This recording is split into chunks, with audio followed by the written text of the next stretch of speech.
Casas, sítios e fazendas antigas, os campos de cima da serra, Vacaria, Rio Grande do Sul, Brasil.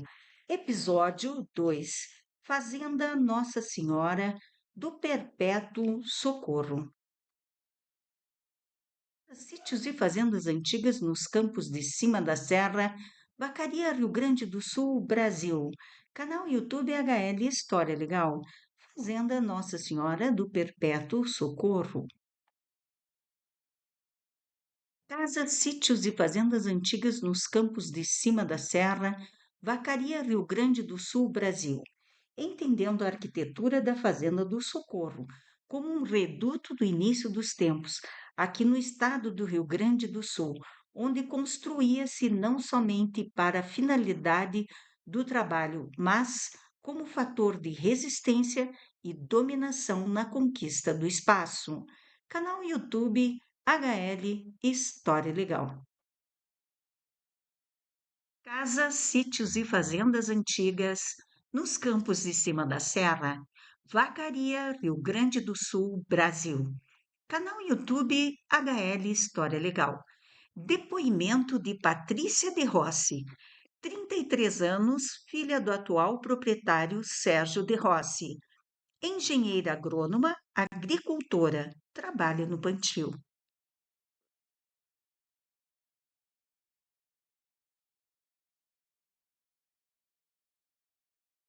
Casas, sítios e fazendas antigas nos campos de cima da serra. Fazenda Nossa Senhora do Perpétuo Socorro. 1. A dominação do espaço no século XVIII, aqui no estado do Rio Grande do Sul, na forma das instalações humanas, casas de fazendas e sua estrutura. 2. A marca da Fazenda do Socorro. 3. O galpão e sua utilidade. 4. Entrevista com Patrícia de Rossi.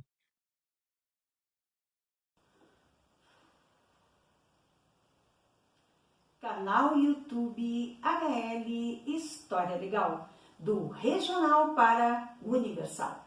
Aqui do extremo sul do Brasil para o extremo norte, ao oriente, ao ocidente, para o coração do planetinha. Então, estamos aqui nesse gostoso ritmo de carnaval no canal YouTube HL História Legal, trazendo para vocês mais um episódio de casas, sítios e fazendas antigas nos campos de cima da serra, com o episódio número 2 da Fazenda Nossa Senhora do Perpétuo Socorro. Então, nós queremos agradecer a todos os visualizadores e todas as pessoas que se inscreveram. Ficamos muito felizes com a participação de vocês no nosso canal. Esse tema realmente é muito instigante, é uma história muito interessante, a história da Nossa Senhora do Perpétuo Socorro. Essa fazenda ela é icônica aqui para Vacaria, nos campos de cima da serra, pois é onde tudo começou, né? Nós podemos dizer que na Fazenda do Perpétuo Socorro foi uma das primeiras aqui nos campos de cima da serra, uma das primeiras sesmarias a serem doadas para José de Campos Bandemburgo, né, que conquistou essas terras, que teria mais ou menos o tamanho de 3 sesmarias. Então, é uma porção imensa de terras, onde havia mais de 3.000 cabeças de gado. Também podemos dizer que em 1770 ele conseguiu a posse legal, porque a posse das terras por uma pessoa como Bandemburgo era de interesse da coroa brasileira, para que a coroa brasileira tivesse posse do território nacional, né? Pudesse manter essas terras sob domínio de Portugal. Não podemos esquecer que 1770 ainda é o colonialismo, a era do colonialismo aqui no Brasil, onde a metrópole é Portugal. Somente em 7 de setembro de 1822 é que o Brasil vai conquistar a independência, através do grito Independência ou Morte por Dom Pedro I. Muito bem. Então, hoje, o que nós queremos mostrar para vocês é a construção, as construções da fazenda, das estâncias, né, como forma de dominação, do espaço. É isso que nós queremos mostrar para vocês, com muita bibliografia, com o depoimento da Patrícia de Rossi, filha do atual proprietário Sérgio de Rossi. Ela é agrônoma, ela é agricultora, ela trabalha na terra e é uma pessoa que fala com muita propriedade e atualmente ajuda a administrar esse patrimônio histórico muito importante aqui para o município de Vacaria, Rio Grande do Sul, Brasil, e também para o estado do Rio Grande do Sul, porque é uma das primeiras sesmarias a serem doadas no território do Rio Grande de São Pedro, em 1770. Muito bem, vamos para os números do canal, né, com o nosso cafezinho de leitura.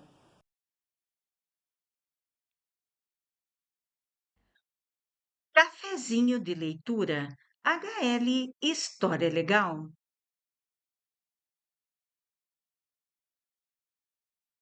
Estruturas sociais gaúchas e arquitetura. O início da administração autônoma. Günther Weimer.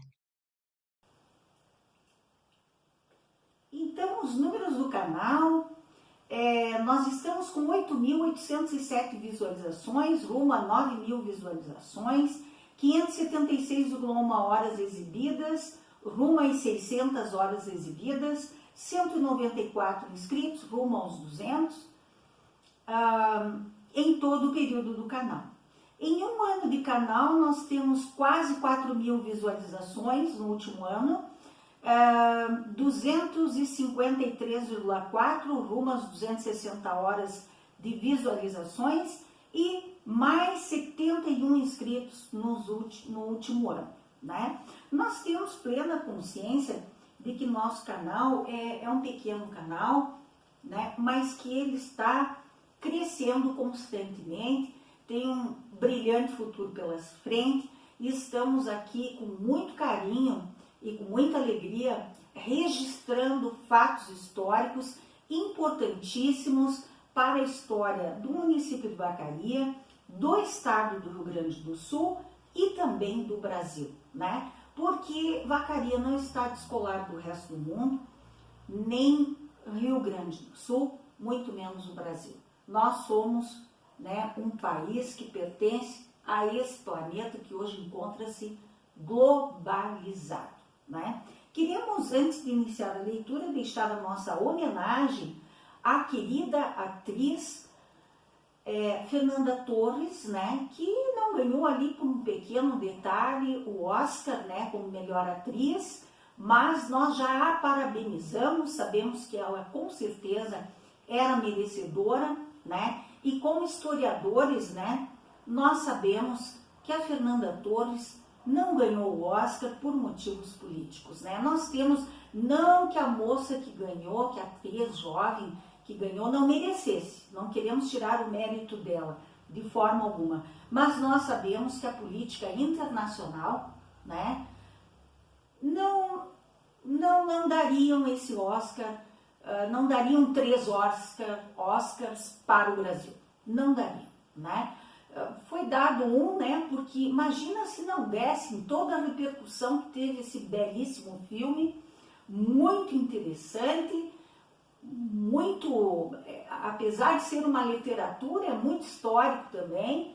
Ele registra a história de uma época aqui no Brasil que é conhecida como a época, os anos de chumbo, né? Então nós deixamos aí o nosso parabéns, o nosso grande abraço, não só a Fernanda Torres, mas também a Celton Mello, que é um excelente ator, maravilhoso, e Walter Salles, que é um diretor, um produtor de filmes já de muitos anos, né?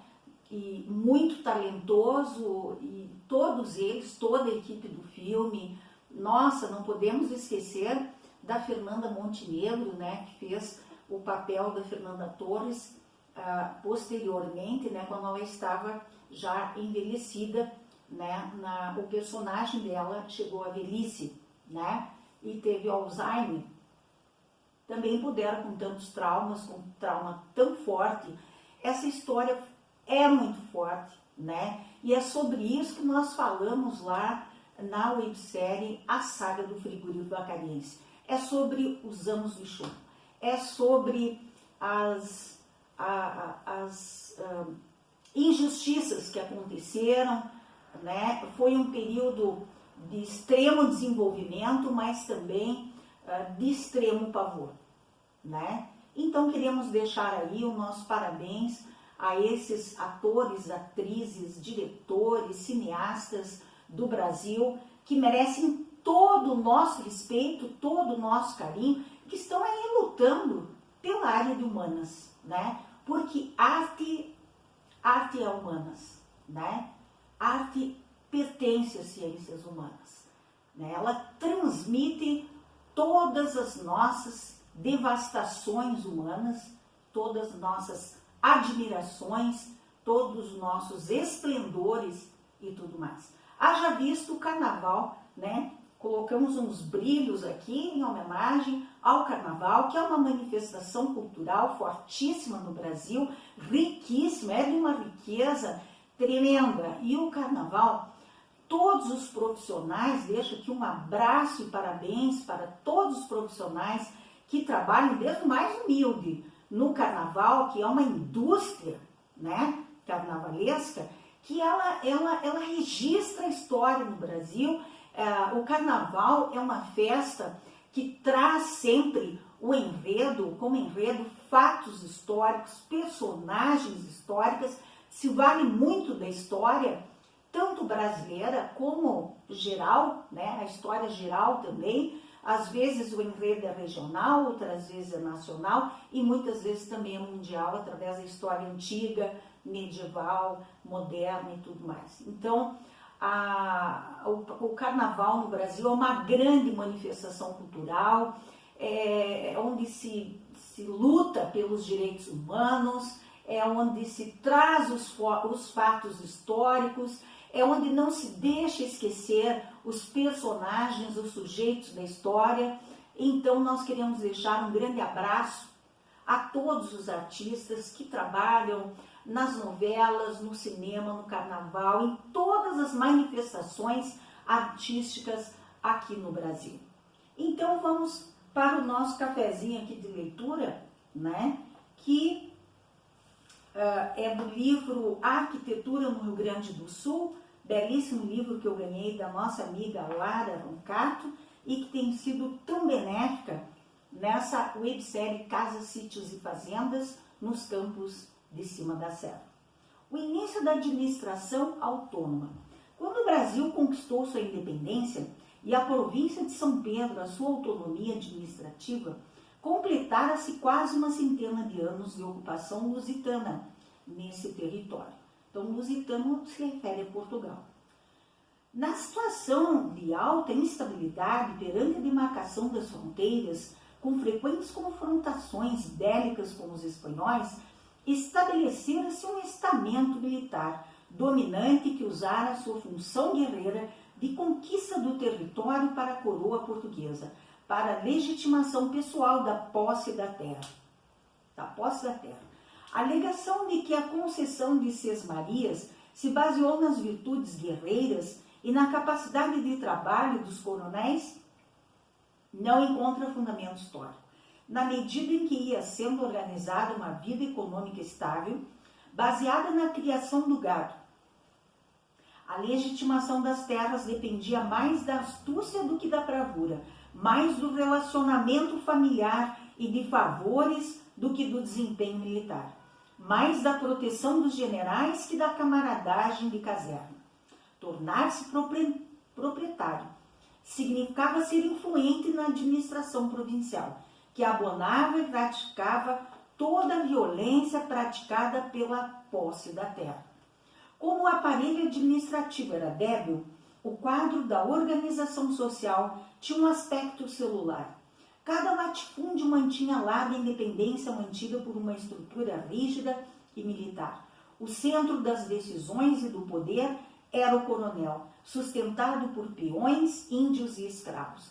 Por entre estas células relativamente independentes, criara-se o espaço suficiente para a vida dos gaúchos, isto é, pessoas errantes vivendo do contrabando, do roubo e do assalto. Então, a insegurança trazida, por todos os atores e sujeitos da história que viviam aqui nos descampados, da grande vacaria dos Pinhais, eram solucionados, com a regimentação nas fazendas. As fazendas eram verdadeiros, quartéis generais, onde o fazendeiro ele era um coronel, ele era a pessoa que arregimentou toda aquela grande porção de terra e que arregimentou toda aquela quantidade de gado que viviam soltos aqui desde que os jesuítas espanhóis trouxeram 80 mil cabeças de gado em diversas levas aqui para a vacaria nos campos de cima da serra. Então chegavam os paulistas, os bandeirantes, chegavam tropeiros, pessoas que tinham uma capacidade voraz pela posse dessa terra e aqui construíam verdadeiras trincheiras para enfrentar tudo e todos, inclusive para dominar o antigo dono da terra, que eram os indígenas. Não podemos deixar de registrar que vacaria é o resultado de uma dominação, é a dança dos embates, do domínio do branco sobre o indígena, do branco europeu sobre o indígena. Então, fiquem com mais esse episódio que nós trazemos aí fatos incríveis com a ajuda desse belíssimo livro Arquitetura no Rio Grande do Sul, com textos fantásticos. Trazemos toda a bibliografia ali elencada, no final do vídeo, e trazemos também a entrevista da uma das atuais proprietárias, pois é filha do proprietário e ajuda a administrar a fazenda. Um grande abraço a todos vocês.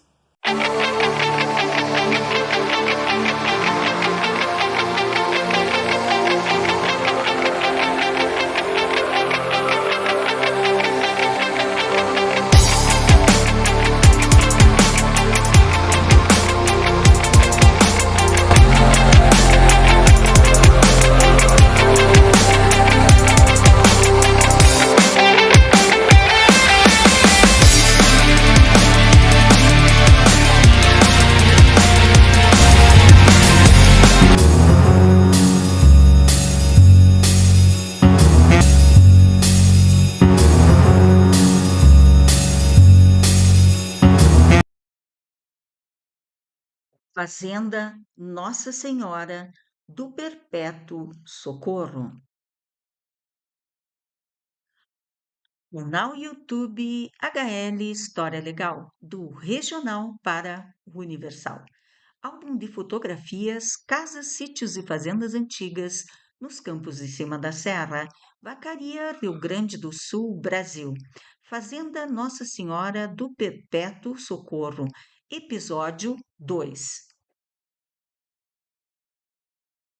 Fazenda Nossa Senhora do Perpétuo Socorro, século XVIII. Casa do fazendeiro. As primitivas casas nos primórdios do povoamento dos campos de Vacaria foram todas construídas no alto de Coxilhas, de onde se podia prevenir contra fortuitos assaltos do índio Guaianás. Em alguns campos ainda podem ser notados vestígios dessas velhas habitações. A casa do fazendeiro do século passado, até por volta da década de 1930, possuía outras características que não as de hoje.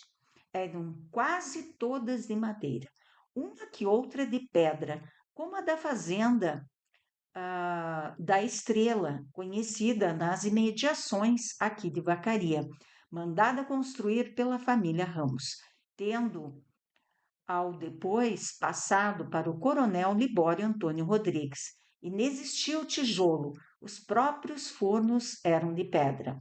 Aqui na fazenda do Perpétuo Socorro, as casas antigas eram todas de pinheiro araucária, abundante aqui nos campos de cima da serra. Posteriormente, aos anos 1902, 1903, posteriormente, é feita uma parte nova de alvenaria quando a filha de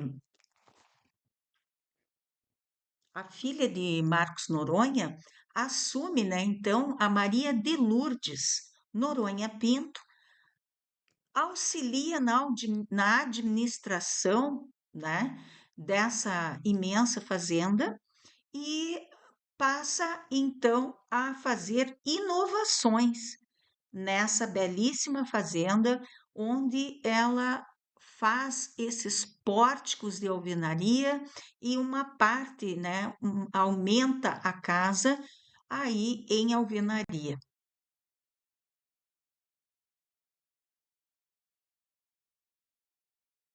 A extensão dada à palavra arquitetura deveria incluir sua significância como abrigo e as circunstâncias que facilitaram a realização deste.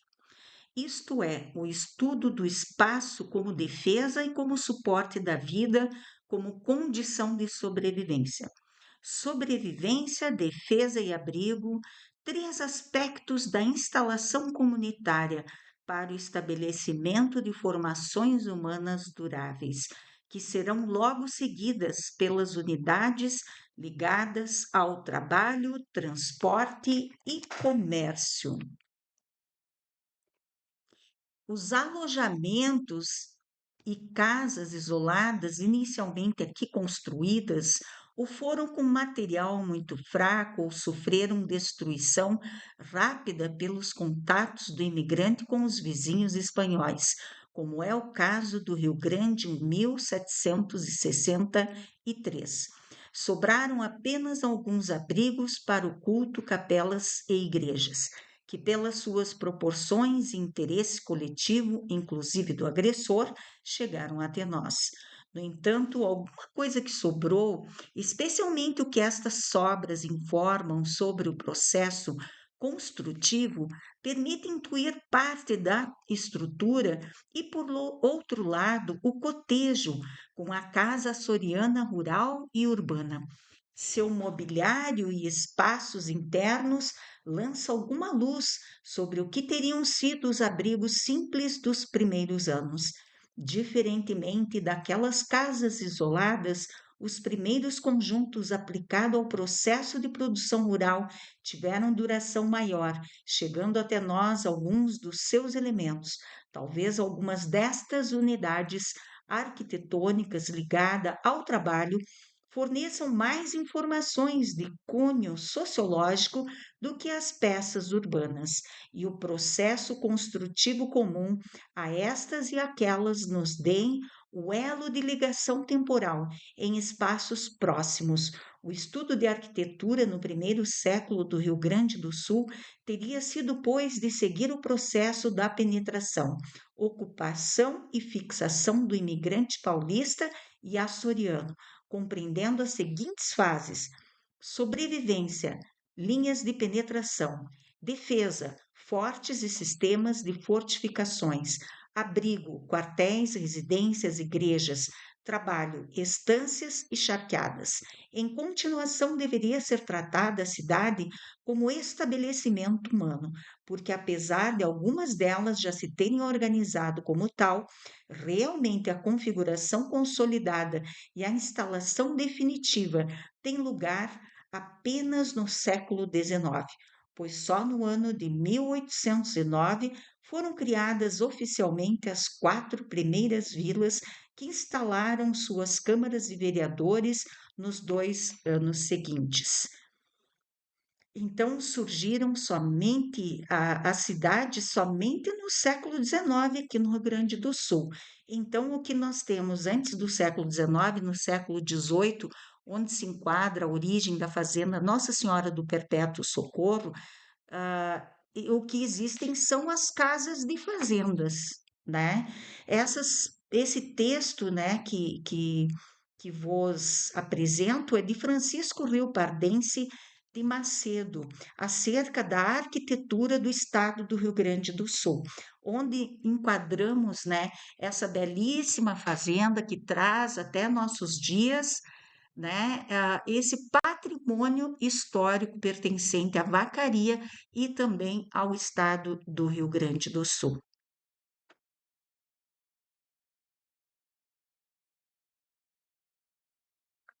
As fortificações nas linhas de penetração, segundo Francisco Rio Pardense de Macedo, do livro Arquitetura no Rio Grande do Sul, coloca que a ocupação do território rio-grandense ocorreu 2 séculos depois da metrópole ter iniciado a colonização do Brasil.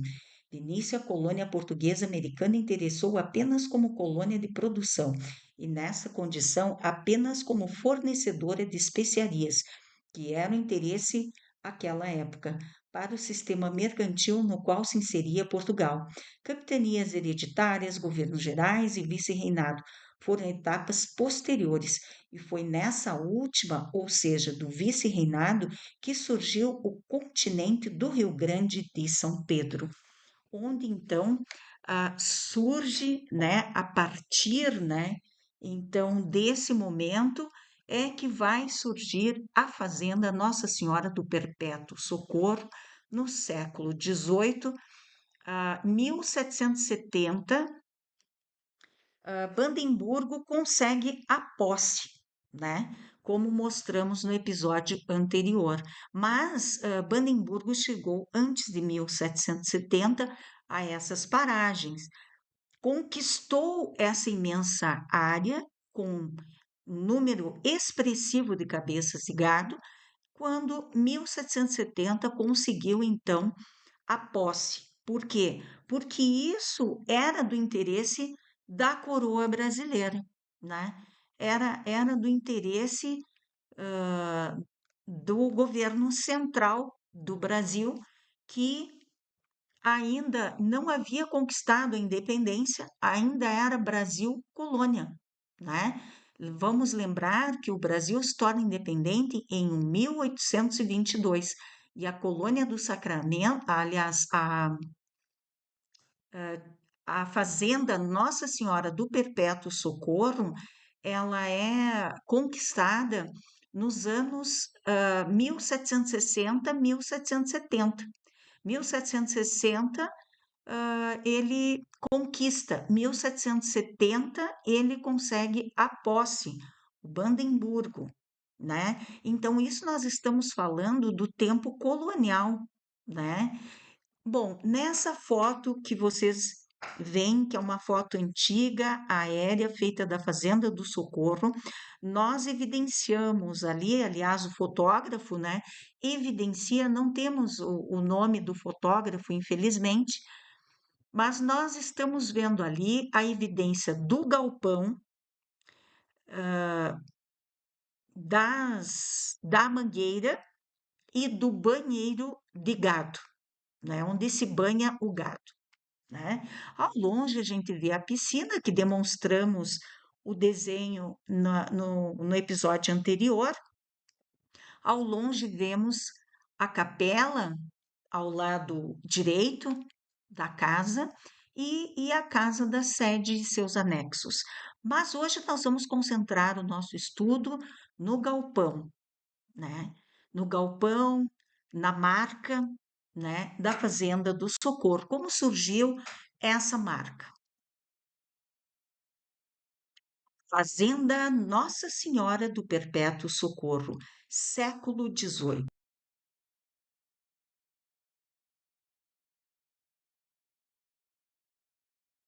A marca da fazenda foi um presente do primeiro bispo do Rio Grande do Sul, Dom Feliciano, a Marcos de Flores Noronha, porque era padrinho dele.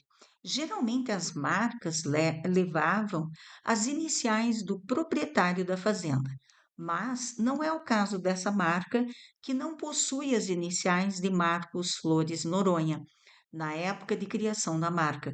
Segundo Patrícia de Rossi, nossa entrevistada, identifica-se as letras D e um possível F. Segundo ela, significam Dom Feliciano. Então, nós temos esse documento ali que está em um quadro na Fazenda do Socorro, no Museu da Fazenda do Socorro, que diz: Dom Feliciano, primeiro bispo do Rio Grande do Sul. Dom Feliciano José Rodrigues de Araújo Prates, 1781-1858. Foi encaminhado jovem ao seminário Nossa Senhora da Lapa, no Rio de Janeiro, para se tornar sacerdote. Retornou ao Rio Grande do Sul e serviu por 30 anos como capelão militar, por seus serviços acompanhando as campanhas do regimento. Recebeu duas medalhas e terras, onde foi estabelecida a Fazenda da Lapa em Encruzilhada do Sul. Em 1853, tomou posse como primeiro bispo da diocese da província de São Pedro do Rio Grande do Sul.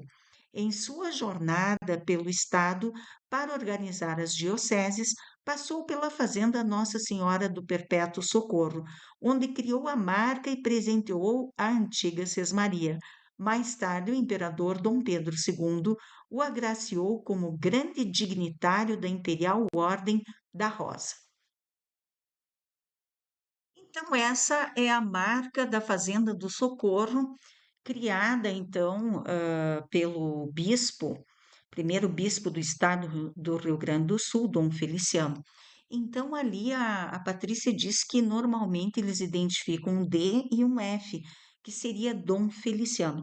Mas, observando como especialista de marketing, a gente percebe também a intenção de marcar os chifres, né, do gado, que representa, porque a fazenda do Socorro ela era uma fazenda de criação de gado inicialmente, né?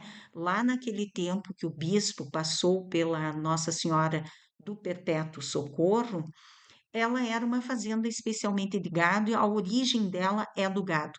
Então a gente percebe perfeitamente os dois chifres, né, do gado, que representam, então, que é uma marca de fazenda de gado, né? Lembrando que ela teve para mais de 3.000 cabeças de gado, né?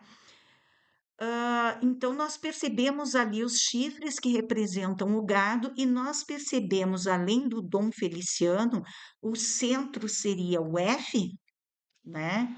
O centro seria o F, se observarmos o chifre da direita, ele representa o descendo, né? E com um traço no meio, então ele é o F, né?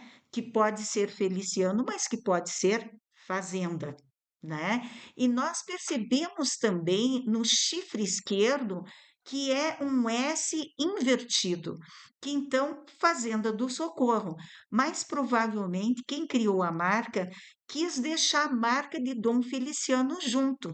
Então eu diria, eu me arriscaria a dizer que é Fazenda o F à direita, Socorro invertido, o S da esquerda, que parte do chifre e vai descendo, deslizando ali, nós podemos ver nitidamente um S ao contrário, então o S e o F ficam de costas um para o outro, dizendo Fazenda do Socorro, e abaixo, então, a gente vê o D de Dom e o F Feliciano, né?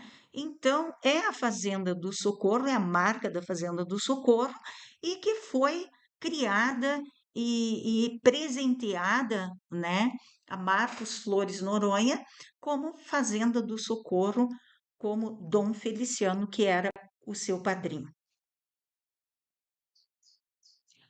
O galpão. O galpão. Então, aqui vemos uma foto frontal do galpão, o tradicional galpão campeiro aqui dos Campos de Cima da Serra, onde tem várias utilidades, né, para lidar com o gado. E então, aqui nessa fazenda icônica, Fazenda do Socorro, temos esse galpão em 2 andares, que foi construído provavelmente na década de 1930 pela Maria de Lourdes Noronha, filha de Marcos Flores Noronha, que a Maria de Lourdes, na década de 30, assumiu a administração da Fazenda do Socorro por conta de seu pai estar adoentado, né? Então, provavelmente essa construção, que vocês verão o detalhamento posteriormente, vocês chegarão à mesma conclusão que eu. Provavelmente ele foi feito todo em pinheiro araucária e o alicerce é em alvenaria. Por isso que nós sabemos que não pode ter sido anterior, não pode ter sido na fase dos anos 1770, século XVIII, né? Porque a gente percebe o alicerce de alvenaria que é muito mais atual e partes de alvenaria, como a gente vê essa parede ali com a porta e uma janelinha à esquerda, então a gente vê que é uma construção mais atual, provavelmente a partir de 1930, construído sob a administração de Maria de Lourdes Noronha. Na foto galpão, evidenciamos a construção feita de madeira de pinheiro araucária abundante na época, telhado com telhas de barro e nas cores portuguesas, branco, azul e amarelo. Na opinião da entrevistada, Patrícia de Rossi, pois foi quando a Maria de Lourdes Noronha assumiu a administração, devido à saúde precária do pai. Então, nós observamos ali, né, o branco nas paredes, o azul logo abaixo do telhado e uma pequena linha amarela, né, que aparece de longe, né, logo após o azul, né. Ela está bem discreta ali, um amarelinho bem claro, mas a gente vê também no entorno das janelas pintado de amarelo. Então, é com certeza uma construção de pinheiro araucária, né? Nós vemos que tem ali um alicerce de alvenaria. Então, provavelmente foi a partir de 1930, né? Sob a administração da Maria de Lourdes Noronha, filha de Marcos Flores Noronha, que assumiu a administração após o seu pai ficar com problemas de saúde. Na foto galpão, o galpão era utilizado pelos peões como hospedagem no segundo andar. Na parte de baixo tinha os banhos e também fogo de chão, onde os peões tomavam chimarrão e se preparavam para a vida campeira. Inicialmente, todas as duas laterais do galpão eram utilizadas para baias, para cavalos e para algum gado que havia necessidade de cuidados especiais. Essa foto foi tirada em 10 de janeiro de 2025 por Isabel Carneiro de Almeida, utilizando uma câmera celular Motorola Moto G6 Play, versão do Android 8.0. Então, nós vemos aí na foto o galpão, uma vista mais atual, dá para ver que ele está mais antigo, né? Porque quando nós tiramos a primeira foto que evidenciamos foi em 2008, né? Essa aqui já é 2025, são muitos anos, né? Após a gente vê a carência ali da pintura e tudo mais, mas nós sabemos que a Fazenda do Socorro não está recebendo nenhum auxílio a título de preservação do patrimônio histórico-cultural, né, de Vacaria e do estado do Rio Grande do Sul. Então, nós vemos que realmente é difícil para a família proprietária manter todo esse patrimônio, que é um patrimônio muito importante, já que diz respeito a uma das mais antigas sesmarias do estado do Rio Grande do Sul, que tinha o tamanho de 3 sesmarias, quando foi conseguida a posse em 1770 por Bandemburgo. Então, é uma fazenda icônica, é um patrimônio histórico e que essa família procura manter, né, a duras penas, utilizando capital próprio, né? Então, nós temos aí que chamar a atenção para essa questão, né? Todas as informações que estão sendo dadas aqui sobre o galpão são através da entrevista com a Patrícia de Rossi, que é uma das filhas do proprietário atual, que é o Sérgio de Rossi. Canal YouTube HL História Legal, do regional para o universal. Então estamos aqui na Fazenda do Socorro, onde iniciou a história do município de Vacaria, Rio Grande do Sul, Brasil, para entrevistar Patrícia de Rossi acerca desse belíssimo local onde tudo começou. Então, Patrícia, pode se sentar, fica à vontade e se identificar. Eu sou Patrícia de Rossi. Pode continuar.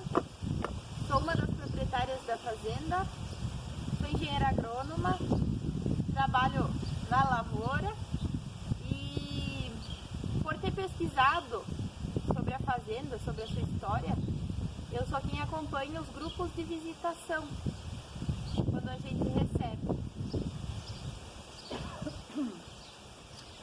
O que você sabe, assim, quando vocês entraram nessa fazenda? Quando começou? Você e o seu pai, né? A sua família. E minha família, né? Como foi, assim? Como é que adquiriram a fazenda? Essa história primeiro. A gente veio conhecer a fazenda no ano de 2005, quando os antigos proprietários colocaram ela à venda. E vamos dizer assim que foi mágico, né? Foi um transporte no tempo, porque a gente chegou nesse lugar que era antiguíssimo. Então, quando a gente chegou aqui na fazenda, a gente ficou surpreso com o tamanho da beleza dela, tanto da arquitetura quanto também das belezas naturais que ela possuía, né? Aí a gente acabou negociando a fazenda. Inicialmente era um contrato de arrendamento, depois passamos a comprar partes dela e nos herdeiros. E isso com o passar do tempo. Mas o sentimento que a gente teve pisando aqui na fazenda era justamente de estar voltando no tempo, né? Porque todo esse estilo arquitetônico colonial brasileiro que a gente via frequentemente nas novelas ou nos filmes, a gente tinha em Vacaria e nem conhecia, né? O que acontece com muitos vacarianos. Sabem da Fazenda do Socorro, mas nunca visitaram. E aí eu acredito que falta um pouco de incentivo público, inicialmente nas escolas, para trazer as crianças aqui para conhecer a história do município e também do Rio Grande do Sul. Claro. E o que me encantou foi que desde o início parecia que tinha algo para ser descoberto, um mistério assim, essa era a impressão que eu tinha sobre a fazenda.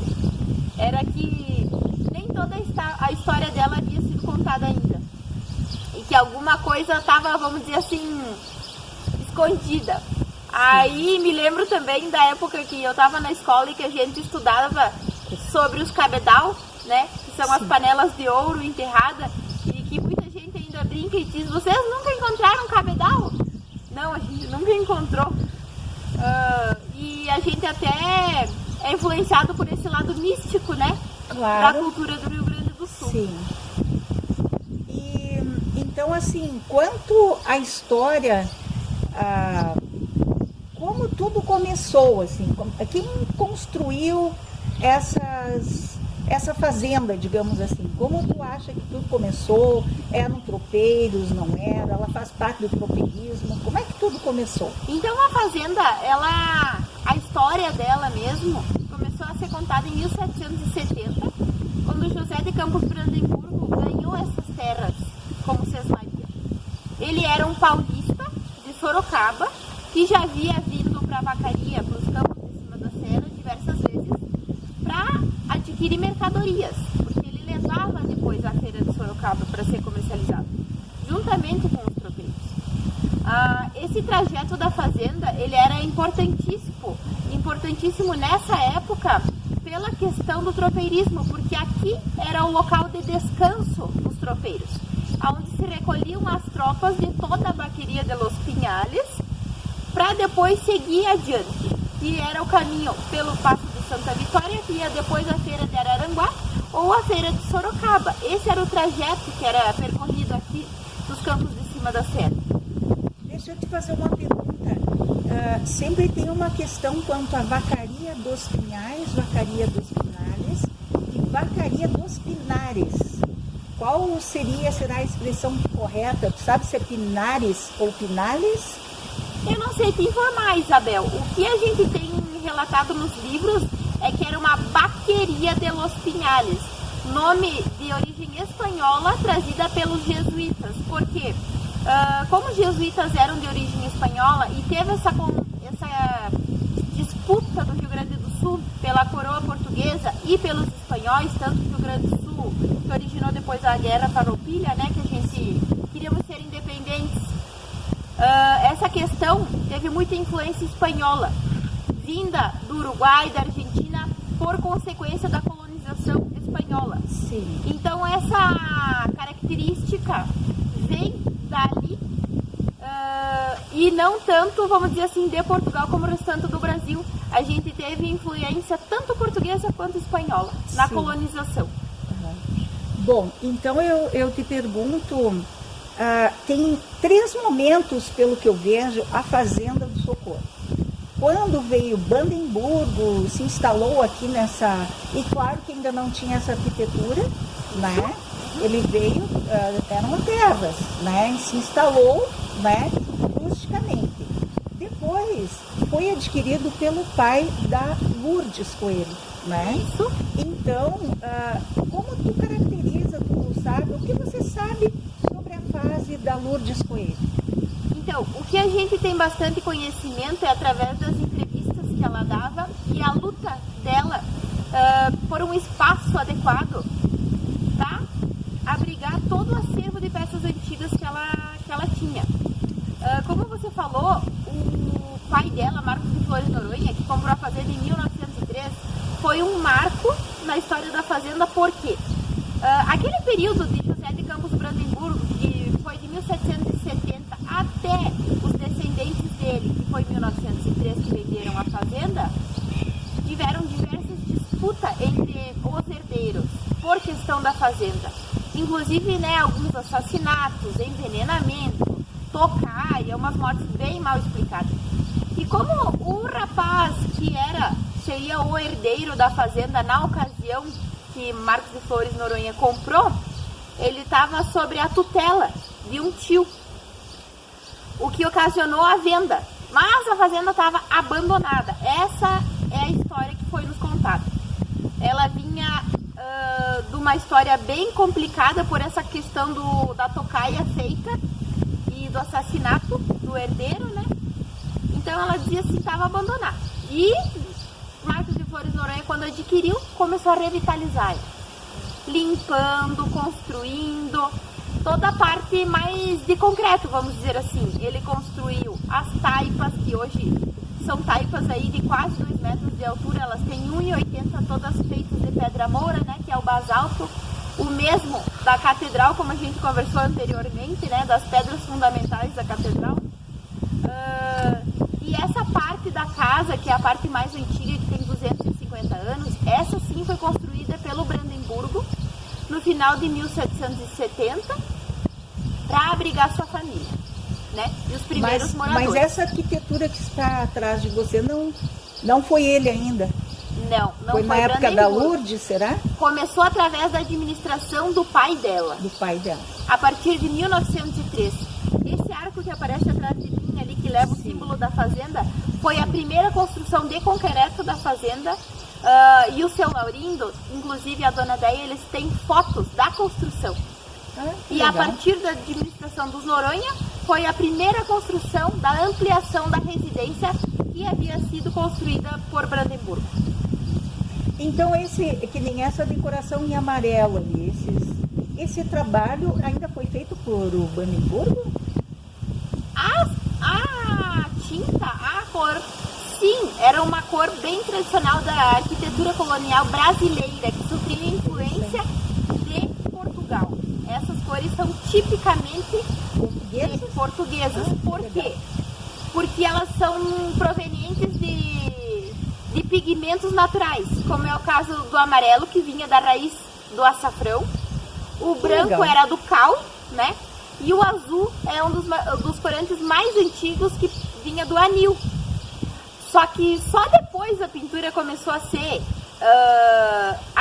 vamos dizer assim, só depois que a pintura começou a ser utilizada aqui na fazenda, foi sob a administração dos Noronha. Porque, como você mesma comentou, Brandemburgo veio e a prioridade o que era? Construir uma casa com os materiais que ele tinha à disposição. Por isso que a parte mais antiga da casa, que é feita de pau a pique, é feita de barro, de palha e de gravetos. E também o esterco do gado, que funcionava como uma argamassa. Olha que A interessante. parte interna da casa é pau a pique. Por fora daí são tábuas de pinheiro araucária e por dentro também era revestida com araucária, que também influenciava no conforto térmico, né? E no inverno ela se tornava quentinha e no verão fresquinha. Muito Então legal. esses eram os materiais disponíveis na época do Brandemburgo. Sim. 130 anos depois, quando os Noronhas entraram na fazenda, aí já era outra tecnologia, já existia o cimento à disposição, né? Claro. E os elementos arquitetônicos, que daí poderiam ser usados também pela disponibilidade financeira, né? Com certeza. Porque os Coelho tinham uma disponibilidade financeira, eu acho que maior naquela época. Os Noronha, né? Né, quando eles Porque Arthur assumiram, Coelho né? Borges, ele foi o primeiro marido da dona Lourdes, mas a herdeira da fazenda era ela. Sim. E era ela que administrava, né, pela minha pesquisa. E Isso, não ela- ele. É, exatamente. Mas nos jornais aparecia o nome dele, né? Por causa do machismo, Só, né? Exatamente, porque há 100 anos atrás a mulher não tinha nem CPF, que dirá O ser marido tinha que autorizar tudo, né? Até que para dirá não sair de ser casa. autora de um paraíso e de um patrimônio que ela construiu, né? Que ela Sim. ajudou a manter, muito importante lembrar disso. Sim. Ela manteve da herança de seu pai e tornou essa fazenda tão bela e um modelo no estado do Rio Grande do Sul. Porque Sim. a fazenda, sob a administração dela, passou a ter usina hidrelétrica, passou a ter serraria, tinha uma mina de basalto, por isso que todos os lugares onde a gente caminha é pavimentado com paralelepípedo, inclusive as mangueiras do gado, Então tinha uma pedreira de basalto. Exatamente. Que legal. que era lá na E isso costa. se esgotou? Hoje pertence a outra pessoa, né? Outra. E Tá. inclusive um dos herdeiros, e era lá na costa do Rio Socorro, que leva o nome por causa da Sesmaria de Nossa Senhora do Perpétuo Socorro. O rio que corta o município de Vacaria e acaba desaguando lá no Rio Pelotas. Então o nome da fazenda leva o nome da Sesmaria, né? Exatamente. Fazenda Nossa Senhora do Perpétuo Socorro. Exatamente, porque tinham o costume, tanto as Sesmarias quanto as capitanias hereditárias, que são da mesma época, Sim. de levar nome de santo pela influência da Claro. Igreja Católica, né? Sim. Nossa, o teu conhecimento é maravilhoso, viu, Patrícia? Eu estou bem Não, a gente encantada. assim. pesquisa, a gente vai de atrás, porque É. que nem a gente estava conversando, uma coisa influencia na outra, né? Como a gente Sim. comentou da história ali do município e que se originou através da Fazenda do Socorro, que o Brandemburgo era conhecido no município como Pai Adão, O e pai foi ainda é conhecido. exatamente, como foi esse. um dos pioneiros do É, o município. livro né? Raízes, o livro Vacaria dos Pinhais, a Rainha do Planalto, do José Fernandes de Oliveira, né, que a gente trouxe ali os manuscritos na websérie Educação nos Campos de Cima da Serra, da Escola Zezinho, que eu estou contando agora essa história, tem os manuscritos ali. Se você quiser olhar, eles deixaram eu fotografar e filmar os manuscritos que ficam no cofre, né, do Zezinho. Então foi um dos primeiros livros, A Rainha do Planalto, né, que ele menciona ali a árvore genealógica de Vacaria. E você deve ter um conhecimento maior que o meu, porque a partir dos filhos e dos netos dele, que se originou todos os municípios. Os filhos dele, vamos dizer assim, colonizaram, né, Vacaria. Os filhos, os netos foram colonizando. Aí tanto muitos Capões é dissidente de Vacaria. Exatamente. Né? Porque ali onde a gente tem uma outra propriedade, que é Capão de Herança, passa o rio Maria Inácia. Se eu não estou enganada, a Maria Inácia era a neta dele, de Brandenburgo. E é uma das mães, né, de da Vacaria, árvore né? genealógica. Exatamente. Sim. Tem Então, nesse livro. exatamente. A árvore genealógica da Maria Inácia. Isso aí. E aí, para tu ver o tamanho da importância que essa fazenda teve na construção do município também, né? Com certeza. Porque como a gente havia conversado, veio esse paulista e aí, a partir dos filhos e dos netos que iam casando, até entre os indígenas nativos da região, que eram os Caigangues e os Guarani, e também os jesuítas, que eram de origem espanhola, que começou a nascer a população do município de Vacaria, né? Muito bem. É um elo, assim, você falou que o início é 1770 da fazenda. Isso aí. Mas eu acredito que isso é registro. Isso a aí. Maria deve ser antes. Porque está o início da cidade com o aparecimento da imagem, né, em madeira de origem portuguesa da Nossa Senhora da Oliveira, aproximadamente em 1750. Que eu, pelas minhas pesquisas, acredito que a precisão é 1747, porque é quando um sacerdote de Viamão vem, vê a imagem, vê que ela está num tosco altar, como eles mencionam na bibliografia, que é uma ermida feita de barro e capim, como você descreveu há pouco, a construção, né, pau a pique, e ele achou que ela merecia um lugar mais apropriado. Tentou levar 3 vezes a imagem e acabou devolvendo. Esse fato ocorreu em 1747. Então, provavelmente, a santa foi encontrada no início desse ano. E ele tentou levá-la no final do ano, né? Então, provavelmente, 1747. Então, aqui, com essa data, a data que vocês localizaram é bem posterior, mas eu acredito que é anterior. Né? Pode ser. Você tem conhecimento se a Fazenda do Socorro antiga, a primeira, assim, se ela teve escravidão? Tem alguma coisa registrada sobre isso? Inclusive, teve uma professora, uma doutora, que fez pesquisa aqui na Fazenda, através e ela usou como fonte os inventários e os livros de registro da igreja, da catedral, como base, que foi Andréia Pegoraro. E ela fez 2 teses, onde ela conta a história da fazenda, dizendo ali sobre a questão escravagista e também dessa questão de sucessão.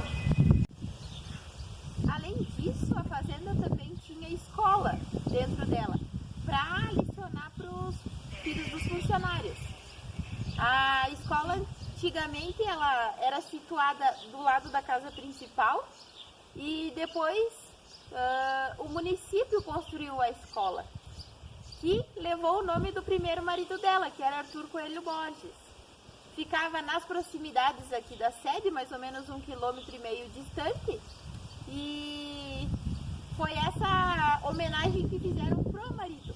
Esqueceram novamente de homenagear a Lourdes Noronha, né? E quem teve a ideia da escola provavelmente foi ela, né? Sim, ela teve a ideia e, assim como a escola, ela era muito ligada nesse movimento cultural. Tanto pelo acervo que ela teve, que hoje já tem uma parte aqui na fazenda, nos museus, como também ela fazia parte de uma associação do estado do Rio Grande do Sul em prol das bibliotecas. E ela legal. também tem tinha um acervo muito grande de livros e uma parte também está aqui. Além disso, ela era também ligada a essa essa questão cultural muito influente do município, que era das artes manuais, digo eu, crochê, frivolete, macramê, Mas que renda de legal. bilro. A dona Deia, Tem algumas amostras disso para Temos. depois a gente colocar no vídeo? temos ali no acervo sim. Tá. E a dona Deia contou que ela sabia fazer de tudo. Ela pintava, ela bordava, ela sabia cozinhar. Era uma mulher completa, ela sabia fazer de tudo. E a dona E Deia, tu sabe que ela escreveu um livro, né? ela escreveu 2 livros. É, eu comprei aquele dos anos 60 da viagem dela à Europa. Isso. Aí ela escreveu esse livro, né, Europa nos Anos Dourados, que ela Isso. relata a busca pelo tratamento da infertilidade. E ela também esteve viajando no Rio Grande do Sul, onde ela pesquisou as fazendas mais antigas. E depois de pesquisar mais de 130, ela selecionou 30 das mais antigas e mais bonitas e colocou no livro Antigas Fazendas do Rio Grande do Sul. Sim. O qual ela escreveu, ela fotografou e depois ela editou e também imprimiu, vamos dizer assim, os livros, né? Sim. Esse tem uma timbragem bem baixa, porque era um livro caríssimo de ser feito. E como ela fez tudo do bolso dela, ela fez pouca quantidade. Historicamente não há verbas, né, para publicação, né? Eu te digo isso porque eu tenho uns 3 livros prontos, não consigo publicar, tem que ter dinheiro, né? falta de A incentivo. publicação é cada vez mais cara, falta de incentivo, é bem difícil assim, né? É. E tu participa de um concurso para poder entrar nos recursos das leis ali, né? E nem sempre tu consegue, porque às vezes não é aquele objetivo que os órgãos públicos que estão movimentando esse concurso têm em mente. A né? gente fica até meio chateado, sabe? Porque como a gente mantém todo esse acervo, a estrutura da fazenda com recursos próprios, a gente fica chateado porque às vezes tu vê o recurso público da cultura sendo investido em outras coisas. que Coisas vai desviadas na totalmente concepção. da educação e da cultura, são desviados, vamos deixar registrado, né? É. Nesse vídeo, não só na websérie da educação, que a gente fala sobre isso, mas vamos deixar registrado, né? O que é verdade tem que ser dito, né? Sim. Já que é um documentário histórico, historicamente o ser humano não dá valor à cultura, à educação, né? Aos acervos históricos. A gente acabou de perder o acervo documental do Priva, 1799 caixas, Patrícia, que estavam na Unicinos, acabaram de ser incineradas Aham. por falta de recursos para conservação. Pois É muito triste isso, né? Então, aí- agora sabendo essa posição tua, tem 2 curiosidades quanto a Lourdes Noronha e os acervos dela. Um é do Museu da Baronesa, em Pelotas, e o outro de Gramado, Museu de Gramado. Ela foi para a Europa e de lá trouxe acervos, né? E ela doou para a Baronesa, em Pelotas, e para o Museu de Gramado. Aí eu te pergunto, o que motivou você a trazer esses acervos de volta? Será que ela não queria que ficasse lá? Ou ela levou lá por não ter opção? Qual é a tua ideia sobre isso? Ela pediu muito. E tem relatos, os vídeos dela pedindo pro Estado um local adequado para abrigar esses acervos dela. Porque ela montou 4 exposições que ela expôs no MARS, que é o Museu de Artes do Rio Grande do Sul. Mas eram exposições temporárias. Depois ela precisava de um lugar para manter permanentemente. Só que lá no Museu da Baronesa, que a Baronesa era amiga dela, ela conseguiu uma sala para expor essas peças, que são as peças mais luxuosas e que estão lá até hoje. Ah, estão lá então. As peças do Museu da Baronesa permanecem lá. A ideia é ir a Pelotas e filmar isso. Eu queria ver se valia a pena, que a ideia é ir conhecer esse museu e filmar, então, as peças dela. Sim. E já o acervo de Canela, a prefeitura conseguiu resgatar uma parte porque o museu estava fechado.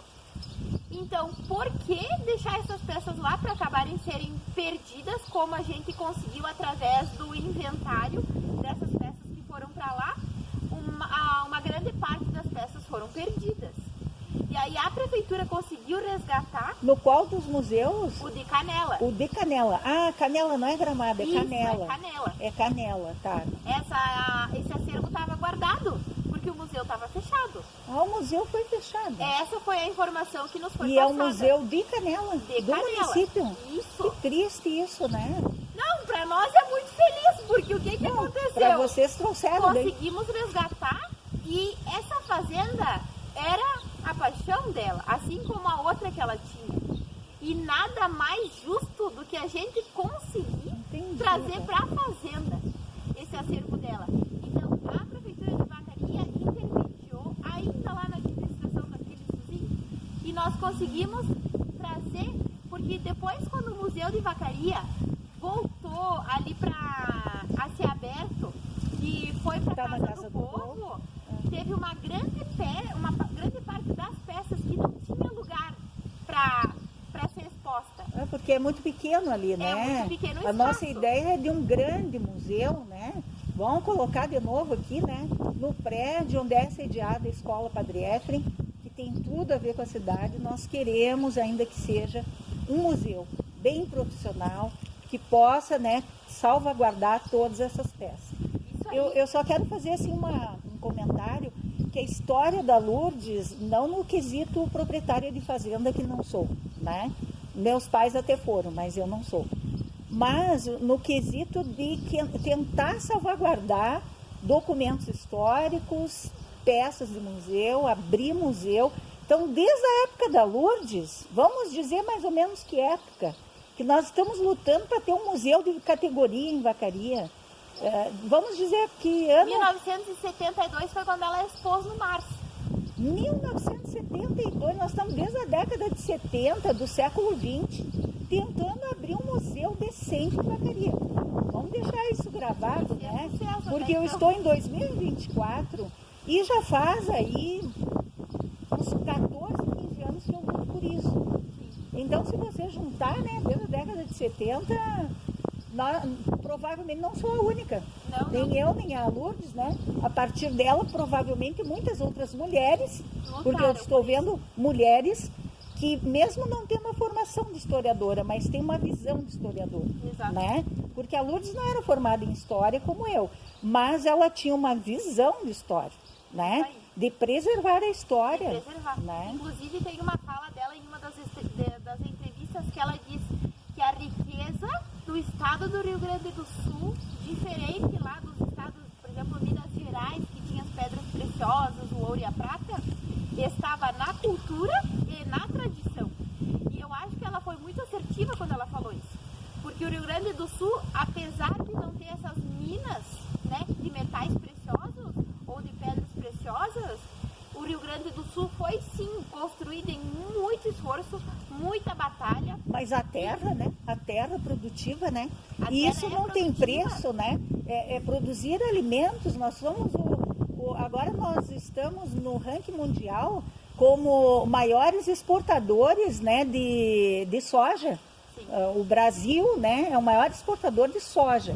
E o Rio Grande do Sul com certeza contribui muito com isso. E no Brasil, Vacaria é o segundo na cultura da maçã. E quem é que trouxe a cultura da maçã para ti? Pra mim foi a Dona Lourdes. Tem relatos. Para mim também. Tem relatos Pra mim foi ela. de pomares sendo cultivados ainda no finalzinho da década de 60, mas a gente tem uma foto que mostra o pomar que ela tinha, que ela trouxe mudas da Europa, plantados atrás aqui da nossa casa, da sede, ainda na década de 40, e aqueles pomares já eram grandes. Sim. Sabe? E eu tenho um depoimento que ela ensinou o Palombini. E o Palombini é o grande precursor, ninguém pode negar, porque ele conseguiu trazer, multiplicar, e ele fermentou essa ideia, mas a ideia partiu dela. Porque o que Né? aconteceu? A doutora Rosa Maria, que era pesquisadora da Embrapa, nos visitou, e ela hoje é aposentada, mas ela nos contou que ela vinha fazer pesquisa aqui quando ela ainda era estagiária da Embrapa. Esses pomares da Dona Lourdes de maçã serviram para ver a adaptação edafoclimática da cultura.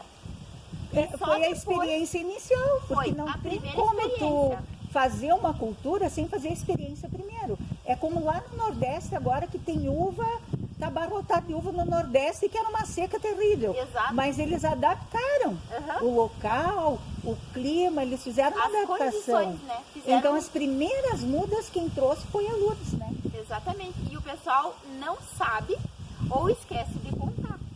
Agora eu vou te fazer uma pergunta que talvez seja surpresa para você ou não. Você sabe que a Lourdes morava em Porto Alegre e de lá ela administrava a fazenda? Sim. Ela tinha um administrador para cada uma das suas fazendas, né? E ela vinha passar temporadas. A dona Deia, que era a dama de companhia dela, que é a esposa do seu Laurindo, nos contou que ela passava temporadas em lugares. Sim. E eu não sei se tu... E eu, pra mim, eu Tu acho sabe o nome das outras fazendas? que era Santa Sofia, que era lá no Uruguai, e a Fazenda do Socorro aqui em Vacaria. Isso aí. Porque o pai da dona Lourdes, os avós dela, vieram das fazendas que tinham lá. O Marcos de Flores Noronha era jovem quando adquiriu essa fazenda, né? Sim. E ele, depois que adquiriu essa fazenda, casou com a mãe dela, que era, se eu não estou enganada, era Josefina Noronha, descendente daqui de Vacaria. Ela era natural de Vacaria, Josefina, se eu também não estou enganada, porque a gente está pesquisando juntamente com a Fernanda Lisboa essa questão da naturalidade da Josefina. Porque a gente acredita que Marcos comprou essa fazenda e depois ele casou com uma natural de Vacaria. Mas isso, é claro, tem que ser estudado, tem que ser pesquisado para a Claro. gente poder ter certeza. Na Cúria, já foram na Cúria olhar os casamentos? Não, ainda não fomos. Provavelmente lá tu vai encontrar alguma coisa. Se o casamento for em Vacaria, vai estar registrado na Cúria Diocesana. Tá bem, obrigada pela indicação. E é bem fácil de pesquisar, eles abrem pra gente quando a história. É bem interessante, eu quero agradecer assim, o Dom Orlando Dotti, todas as pessoas que trabalham na Cúria Diocesana, porque eles sempre abrem as portas para nós. Isso aí, e é importantíssimo, porque os relatos mais antigos que tem são da igreja, né? Pode continuar. E aí, voltando à questão ali da história da fazenda, eu acho também bem interessante que muitas pessoas que moraram aqui, que viveram ou que visitavam, trazem um relato. E nós estávamos conversando que para verificação da veracidade dessas informações, a gente tem que pesquisar, né? E o seu Laurindo e a dona Deia nos ajudam muito nessa questão da veracidade dos relatos verbais que nos é passado.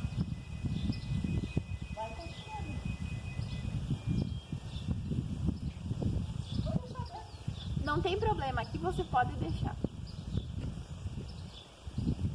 Bom, agora então, assim, para a gente encerrar, para não ficar tão longo, né?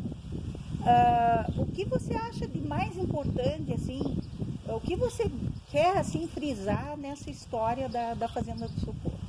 Então, a Fazenda do Socorro, ela teve uma história importantíssima no município de Vacaria, né? A gente sabe pela questão do pioneirismo em diversas culturas, na implantação de tecnologia, como também na criação do município, né? Os primeiros habitantes do município, a construção desse povo, né? Que deu origem ao município, o tropeirismo. Mas hoje a gente trabalha e a gente vem lutando para conseguir recursos também para construir um município aqui, para construir um museu aqui na fazenda, inclusive utilizar o galpão que a dona Lourdes construiu, que ele tem 100 anos já, e para abrigar todo esse acervo que a gente tem. Que apesar de ter uma estrutura muito grande, a gente não tem espaço suficiente para mostrar todas as peças que temos.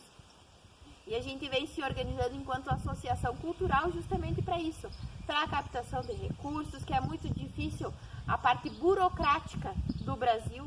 É muito difícil, eles tinham que facilitar, né? Isso aí. Então, assim, e também trabalhar, a gente vai encaminhar alguns projetos para a Câmara de Vereadores para pedir recursos para os alunos da escola do município vir conhecer a fazenda e poder materializar toda essa história que a gente tem aqui nos museus, nos acervos, através dessa conversa que a gente tem, né? Bem informal, contando a história. que é importantíssimo isso aí. Eu, como professora de história, que fui há anos, sou aposentada do Estado, eu trabalhei anos como professora e nunca tive a oportunidade de trazer meus alunos aqui. Pois E é. seria, assim, muito interessante, porque é pouco divulgado. Então, assim, a gente ouvia falar, Fazenda do Socorro, mas é uma coisa muito distante. Parecia que era inacessível, ninguém ia deixar entrar. E agora você está dizendo assim, as portas estão abertas, né? Nós podemos, só que tem que se organizar. Exato. Precisa Organização, de um né? capital para poder se organizar, para poder colocar, né, à disposição. Muito bem colocado Né? essa parte que você falou. A gente pode abrir, mas a gente precisa também Claro, de uma organização e uma Claro. contrapartida, né? claro, Porque a gente tem um custo muito grande para manter esse patrimônio. com certeza. E aí, Os impostos devem ser altíssimos, né? mas eu digo, a manutenção é o mais caro de tudo, É sabe? mais caro ainda. Então é essa questão aí que a gente. Para não ficar abandonada como já foi. Como já foi, exatamente. Né? Então nós deixamos aí nosso apelo, né, às autoridades do município de Vacaria, do estado do Rio Grande do Sul, também federal, porque os recursos federais são importantes, né, através das leis, e que isso seja mais divulgado, essas leis, porque eu trabalhei anos como historiadora e não tinha muito conhecimento dessa parte jurídica. Agora que eu estou me organizando para conhecer essa parte jurídica. Isso não é muito divulgado, que sejam feitos cursos, que seja proliferado assim para que as pessoas todas tenham acesso, para que não seja apenas uma elite que tenha acesso a esses recursos. Exatamente. Né? Que pessoas como nós que estamos aqui, que nossas profissões não são tão bem remuneradas, mas que seja vista a importância, né? Que isso chegue até os historiadores. Exato. Que não fique lá só para uma elite social, que chegue até aqui, né? Vamos pôr assim, absurdamente, né? Como se fosse o chão de fábrica, né? Porque eles gostam dessa expressão, eu não gosto muito dessa expressão, mas é uma sociedade extremamente industrial, gostam de falar de chão de fábrica, então nós estamos aqui no chão de fábrica da cultura, né? Infelizmente, né? A E gente luta para que isso mude. Exatamente, a gente quer mudar para, né, para ter um pouquinho de ascensão, mas para proliferar a cultura, Exato. né, disseminar a cultura e a história, né, do país, do estado do Rio Grande do Sul, enfim. E o tropeirismo foi assim muito importante, né, Patrícia? Foi. O tropeirismo abriu estradas, o tropeirismo era o comércio, Era né? o comércio. Era o comércio rudimentar, né? Que partiu muitas vezes de Sorocaba e chegou aqui em Vacaria, e aqui de Vacaria partia para todos os lugares, né? Chegava São até muitos Pelotas. caminhos, né? Nós vamos tratar disso nesses episódios da Fazenda do Socorro. Nós vamos tratar também do tropeirismo. Nós temos todo o material cedido gentilmente pelo filho da Maria Nelly Ferreira Borges, que era professora, foi minha professora de História na Universidade de Caxias do Sul. Infelizmente nos deixou agora mais ali quase no final do ano. E o seu filho, Glauci, colocou à disposição todo esse material do tropeirismo que ela fez. Exato. Como historiadora, como pesquisadora, ela deixou um legado muito importante sobre o tropeirismo. E nós vamos aliar, assim, nós vamos partir aqui da Fazenda do Socorro, nós vamos fazer todo um estudo, né, em cima disso, né. Então não é só o imóvel que está sendo estudado, mas a história, A né, história, que é a mais importante ainda. que é muito mais importante, que é a raiz, né, do município de Vacaria. Exato. Exatamente. Bom, então eu vou encerrar por aqui, né? Porque senão nós vamos ficar muito tempo. Então, queríamos agradecer a Patrícia, né, por essa maravilhosa entrevista, esse depoimento de um valor inestimável para a história de Vacaria, Rio Grande do Sul, Brasil. Para o canal YouTube HL História Legal, do regional para o universal. Um grande abraço a todos vocês. Biografia. Barbosa, Fidelis Dalcin, Vacaria dos Pinhais, 51. A Casa do Fazendeiro. Editora Escola Superior de Teologia São Lourenço de Brindes. Porto Alegre, Universidade de Caxias do Sul, Rio Grande do Sul. Página 175, 1978. Bertucci, Paulo Iroquês et al. A Arquitetura no Rio Grande do Sul. Mercado Aberto, Editora e Propaganda Limitada. Porto Alegre, Rio Grande do Sul, 1983. Macedo. Francisco Rio Pardense, Arquitetura Luso-Brasileira, A Arquitetura no Rio Grande do Sul, páginas 53 a 67. Oliveira José Fernandes de Rainha do Planalto, Pioneiros, São Miguel, Caxias do Sul, 1959, página 16 a 19. Entrevistada, Rossi, Patrícia D. Websérie Casas, Sítios e Fazendas Antigas nos Campos de Cima da Serra, Vacaria, Rio Grande do Sul, Brasil, para o canal YouTube HL História Legal. Muito obrigada a todos vocês. Canal YouTube HL História Legal, websérie Casas, Sítios e Fazendas Antigas nos Campos de Cima da Serra, Vacaria, Rio Grande do Sul, Brasil. Canal YouTube HL História Legal, proprietária Isabel Carneiro de Almeida, e-mail historialegal2022@gmail.com, Instagram História Legal 2022, HL História Legal. Créditos: autora Isabel Carneiro de Almeida, filmagem, fotografia, edição de vídeo, narração e escrita. WhatsApp 51996899085. PDF R$ 25, físico R$ 50. Websérie Casas, Sítios e Fazendas Antigas nos Campos de Cima da Serra, Vacaria, Rio Grande do Sul, Brasil.